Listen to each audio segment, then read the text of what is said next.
Bienvenidos a un nuevo episodio de Impuestos de Chocolate. Mi nombre es Mario Archila y hoy, dentro de la serie de los videos respecto a la neutralidad del IVA y los principios que van atrás del IVA como tal, vamos a hacer una pequeña pausa solo para hablar un poco de la interpretación de las normas con el marco constitucional, que esto creo que se ha estado perdiendo a lo largo del tiempo en Guatemala, y la materia ha sido interpretada desde la perspectiva de la letra muerta de la ley tributaria y de sus reglamentos.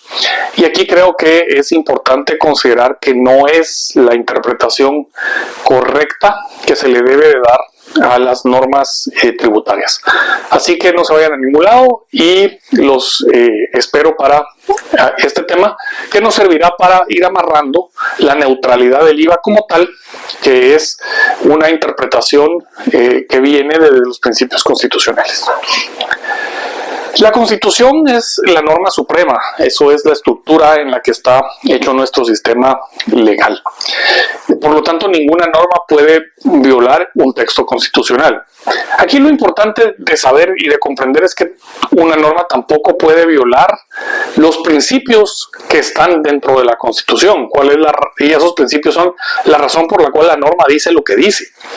Si permitiéramos que la legislación, aunque no viole el texto de la norma, sí viole el espíritu constitucional de la norma, entonces tendríamos un problema en el que la Constitución no está sirviendo para lo que fue diseñada. Y aquí, tristemente, hay muchísimo que lo que nos ha pasado en Guatemala, en el que la legislación empieza a ser una forma de argumentación contra la propia Constitución, y vamos creando normas que son contrarias a esos principios constitucionales como tal. Así, por ejemplo, el principio, el universalmente aceptado constitucional respecto a materia tributaria es el de legalidad. Y esto dice que únicamente el Congreso es al que le corresponde establecer tributos. Nuestra Constitución, sin embargo, establece a un paso más allá de limitación.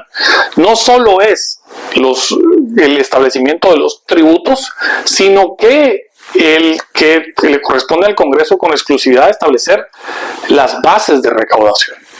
Y esas bases de recaudación son el hecho generador, el sujeto pasivo, la responsabilidad, la infracción, la sanción, las deducciones, los créditos, etcétera, etcétera. Todos los elementos que conforman un tributo deben de venir de la ley misma. Ahora, eso no es todo lo que dice la Constitución. En algunas constituciones, pues sí, eso es todo lo que dice. En la nuestra dice que corresponde con exclusividad al Congreso de la República establecer impuestos, arbitrios y contribuciones especiales conforme a las necesidades del Estado y de acuerdo a la equidad y justicia tributaria. Y luego, para que sea conforme a equidad y justicia tributaria, dice el 243, los tributos deben ser establecidos de acuerdo al principio de capacidad de pago. Y en el IVA, el principio de capacidad de pago se manifiesta por su neutralidad. Es decir, como ya lo habíamos visto en los videos anteriores, y por acá van a estar apareciendo, en esta parte de acá siempre van a estar apareciendo los videos que hablan de la neutralidad del IVA en estos, para que puedan regresar a ellos. Pero el principio de neutralidad en el IVA es que el sujeto pasivo del IVA, y este es quien compra y luego vende, no sufra el impacto económico del IVA, por eso es neutral. La capacidad contributiva, la capacidad de pago que está siendo grabada es la del consumidor final. Cuando llegamos al consumidor final, entonces hay un impacto tributario. Mientras no lleguemos al consumidor final, no hay impacto tributario. Debe ser neutral. Y por eso, cuando se dice que le corresponde al Congreso establecer los impuestos, arbitrios, contribuciones especiales conforme a las necesidades del Estado y de acuerdo a la equidad y justicia, y la equidad y justicia luego está remitida al principio de capacidad de pago, a capacidad contributiva, como decía el tratadista Corti, el principio de capacidad de pago realmente es el principio más importante de justicia como tal. Y en el caso de la neutralidad en el IVA, no podemos interpretar el texto muerto de la ley de manera que violemos ese mandato de la Constitución, que los tributos todos tienen que estar conforme a la equidad y justicia, y eso tiene que ser conforme a la capacidad contributiva.